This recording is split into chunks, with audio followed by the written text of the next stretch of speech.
Vérifiez conditions en magasin. La matinale de Radio Classique avec David Abiker. Et avec Guillaume Tabar à 8h12. Bonjour Guillaume. Bonjour David. Guillaume Tabar que je soupçonne d'avoir rêvé d'être une petite souris dans ce conclave. Il consacre à l'élection du pape une pleine page dans le Figaro. C'est la page 4 aujourd'hui. C'est absolument passionnant. Il a bossé Guillaume, grand bosseur. Et aujourd'hui, la chronique du conclave. 133 cardinaux seront enfermés ce soir dans la chapelle Sixtine pour élire le successeur du pape François. Comment décrire cette élection qui ne ressemble à aucune de celles que vous connaissez par cœur? Ah, vous avez raison, et Dieu sait si dans cette même chronique on en a commenté des élections, mais celle-ci, vous l'avez dit, ne ressemble à aucune autre. Bien sûr, on parle de papabilé pour désigner des figures qui semblent en vue, mais il n'y a pas de candidat. Les cardinaux ont échangé sur les besoins de l'Église, mais il n'y a pas de campagne sur un projet. Et puis surtout, on ne devient pas pape en atteignant la majorité plus une voix. Il faut rallier sur son nom les 2/3 des suffrages. Et c'est pour cela que ça peut prendre plusieurs jours. Mais ça n'est pas que du folklore. La raison de ce mode d'élection, c'est qu'il ne s'agit pas de faire triompher un projet sur un autre, ou de faire avancer l'Église au rythme d'alternances successives, mais bien de faire émerger un consensus pour faire avancer ensemble une barque, image que l'on prend souvent pour désigner l'Église, qui a 2000 ans d'histoire et qui compte 1,4 milliard de fidèles qui sont répartis sur la totalité des 5 continents.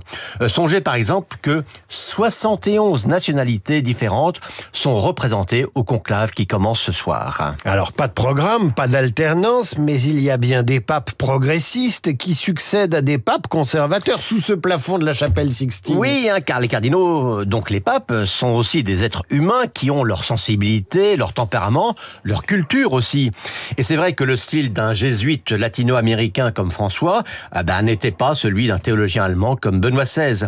Mais je pense qu'on ferait une grave erreur en plaquant sur l'Église nos grilles de lecture politique classique. François était-il de gauche parce qu'il défendait les migrants ou de droite parce qu'il s'opposait à l'avortement? Vous voyez, les vraies lignes de clivage, elles ne sont pas politiques.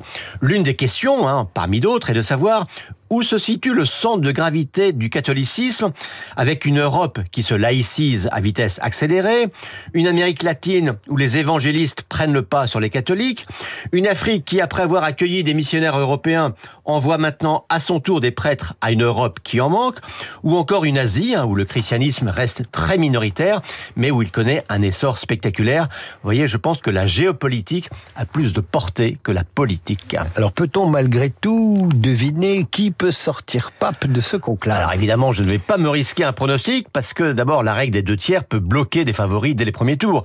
C'est grâce à cela, par exemple, qu'ont pu émerger un Jean-Paul II en 1978 ou un François en 2013. Ensuite, parce que François a nommé des cardinaux au profil très varié et dans des situations qui n'ont rien à voir. Quoi de commun, par exemple, entre le cardinal secrétaire d'État, c'est-à-dire le numéro 2 de l'ensemble de l'Église, et puis un cardinal Maringo, qui est le pasteur d'une toute petite communauté de quelques 1500 catholiques dans l'immense Mongolie. La plupart ne se connaissaient pas entre eux avant de rejoindre Rome cette semaine. Non, ce qu'on peut juste dire, c'est qu'un fort besoin d'unité s'est exprimé après des années François chahuté, et puis qu'une fois encore, ces 133 électeurs-là n'ont pas en tête la vie d'une institution, mais le rayonnement d'un message. Vous faites vos valises, Guillaume, vous partez à Rome 2 jours, et s'il s'y passe quelque chose, et il s'y passera quelque chose, je vous appellerai. Vous nous prévenez. L'éditorial de Guillaume Tabar à retrouver sur le Figaro.fr, et je vous conseille la page que Guillaume a consacrée à cette élection dans le Figaro. C'est dans le Figaro d'aujourd'hui, page 4. Et maintenant, l'invité de la matinale. Alors que le président Ahmed Al-Shara est à Paris, je reçois un spécialiste de la Syrie. Il a publié les leçons de la crise syrienne, prix du livre géopolitique 2024. Ça ne l'a pas empêché de voir sa liberté d'enseigner mise à mal par l'activisme militant et religieux qui sévit dans son université et dont il va nous